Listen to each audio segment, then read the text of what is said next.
Good morning! Happy weekend! Firstly, pasalamat kada kayo nga nag-ipadala ti messages of concern. Thank you so much. Love you guys. May metak ba si tata? Okay? But tahanak umayat last week. My apologies, tahanak nakapag-send ti devotion. Medyo spiritually and emotionally low point tak in the last week. I'm going to spare you the ugly details. And I'm also going to spare myself the embarrassment. Yung tinangyari kanya, I could, past ko, nakaraan ko, caught up with me. Talaga nga, isungit, na-remind kanya who I was, what I had done. At mababain na, tibagi, kababain. Kas lang nga, kasano nga, dito yak na klase nga tao kat, i-share ko ti sarili ti Apo Diyos. Kas lang nga, napaka-unworthy ko mat nga, nag-share ti God. Kasi lang hipokritok masyado of being sharing God's word yung kastuyak matgayam. How can someone like me, someone whose life was filled with mistakes, wrong decisions, so many sins against God, how can I continue to talk about God and God's word? Dito ti wrestling ko for the whole week. Talagang isuti pang product na paralyze ak na eh.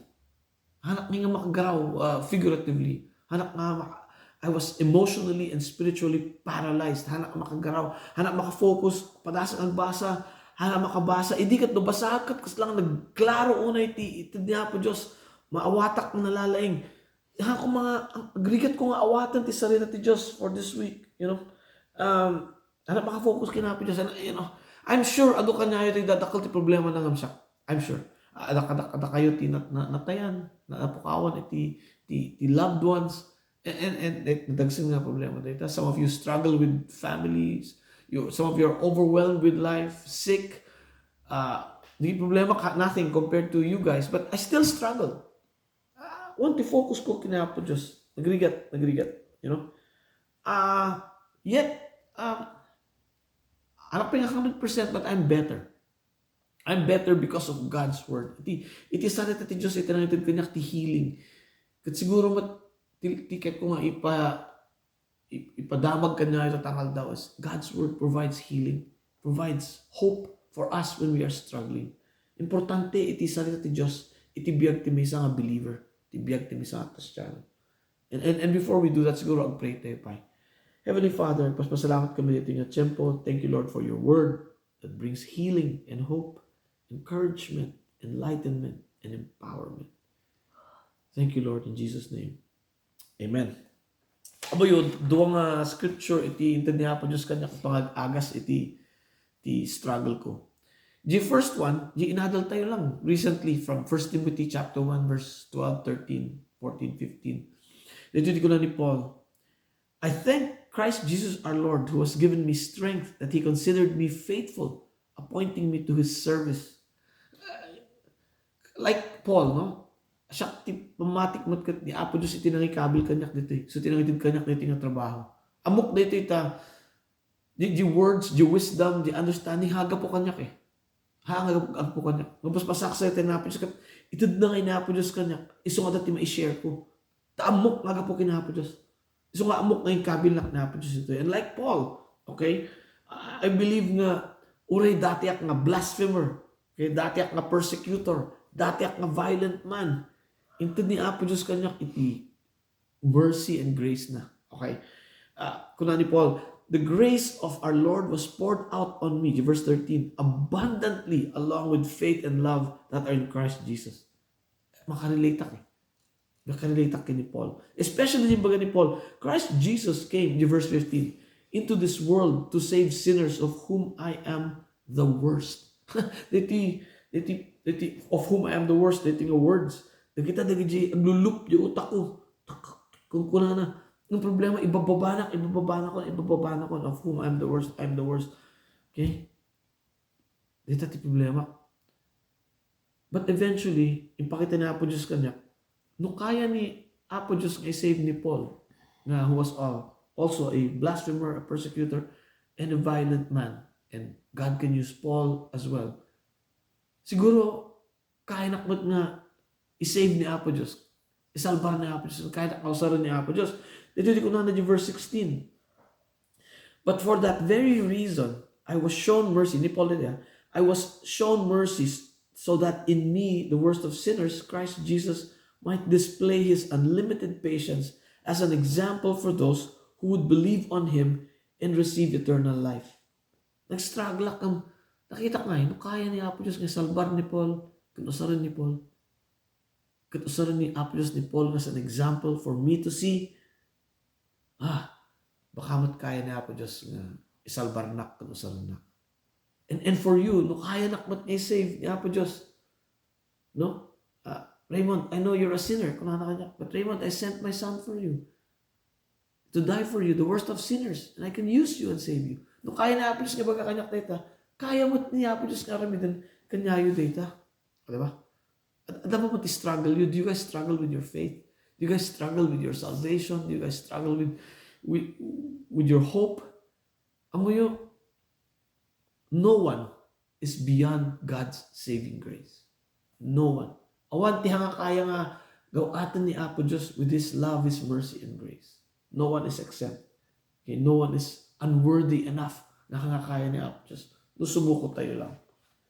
Which brings us to the second nga text nga into ni Apo Diyos kanya. Dito'y ito na kanya in 1 Corinthians chapter 6 verse 9 to 11. Okay? 1 Corinthians chapter 6 verse 9 to 11. Kasi lang nga ito tinusan na Apo Diyos pang-agas kanya. Do you not know that the wicked will not inherit the kingdom of God? Do not be deceived. Neither the sexually immoral, nor idolaters, nor adulterers, nor male prostitutes, nor homosexual offenders, nor thieves, nor the greedy, nor drunkards, nor slanderers, nor swindlers will inherit the kingdom of God. And that is what some of you were. But you were washed, you were sanctified, you were justified in the name of the Lord Jesus Christ by the Spirit of our God. Ngayon, hindi binasak na ito yung first nga word nga nag-jump out na niya, wicked. Kasi siya din. Yung word nga wicked, the Greek kat adikos, kat nasaan without justice, a violator of God, divinely disapproved.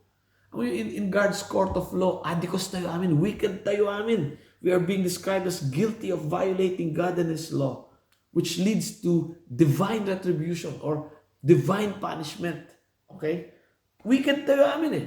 We are all unrighteous. And nagitid ni Paul examples dito of some of those sins. Kamahan lang dito, ado pa iti basol. O diba? Especially basol ta, that's called the sins of commission. Nagi basol na inaramid tayo. Kundi sins of omission. Nagi basol tayo nga, hantay kami nga inaramid kahit nga po Diyos. Kasi parigan, ayatan nyo sawali nga tao, love your neighbor as yourself. I struggle with that. I sin with that. Which brings us to verse 11. And that is what some of you were. Nakita tayo. Ngem, timayat ito. Ada yung word ng ngem. But, it's a Greek data Allah. Hanga Arabic, Greek. The Greek Allah, same spelling as the spelling the Arabic, the Apo Diyos, the Diyos iti Muslim. Okay? So, bali. Okay, the word nga Allah dito but. Otherwise, ngem, on the other hand, ngem ni Apo Diyos has washed us, sanctified us, and justified us in the name of the Lord Jesus Christ and by the power of the Holy Spirit. Amo yung original nga Greek. For before every word, washed, sanctified, and justified, and then yung word nga but. But washed, but sanctified, but justified. To give emphasis, that's all about God, but God. Amo yung word nga washed, iti Greek kat apoloo, kat nasaan away from wash, or properly wash away. No, dinalason natin na Apo Diyos, it is an entire, kompleto nga pinaglinis, awan ti mabati uray basit. Okay? No, dinalusan na tayo ni Apo Diyos. Inugasan natin ni Apo Diyos. Hanlang nga di basol, tinikat na pati di utang iti basol. Di punishment iti basol. The debt of the punishment is washed away as well. And then God sanctifies us. Di Greek, Hagiatso, to purify, to make holy, to set us apart for Him. Dahil naugasan tayo completely, we don't belong to this world any longer. We are still in this world, but we do not belong to this world. Hantay yung makamundod. But we have been set apart for God because we belong to God. And then thirdly, we are justified. Dikayo, in the Greek, to be innocent, to be righteous, which means we are now conformed to a proper standard. Now we are righteous right before God, conformed to the standard of God. Because of what Jesus Christ did with the power of the Holy Spirit and because of God's love. We are dikayo. Cleared tayo of all charges related to our sins, past, present, and future. And here's the truth. Di barong mabiyag ko in Christ. Di barong mabiyag you in Christ. Di barong mabiyag tayo in Christ is not because of us. It's because of God. It's because of God's love, the saving sacrifice of our Lord Jesus Christ, and the power of the Holy Spirit living in us. Every now and then, mapalagip ka niya tayo iti napalabas, mapalagip ka niya tayo iti naramid tayo madakas. Makita tayo na kasunod tayo ka talaga nga kadakas. The defense tayo, our only defense is God, who has washed us, sanctified us, and justified us. Isunod natin mang dependar para kanya tayo and His Word that shows us that orino sinara, ito iti nangyari idi. But now, God has washed me, sanctified me, and justified me. Daytati, igkaman tayo. Amo yo, habang masasidig tayo kinapo Diyos, makita tayo ng kasano ti kinadakkel ti Diyos. We can see how big His love, His mercy, His patience, His kindness, His holiness, His faithfulness.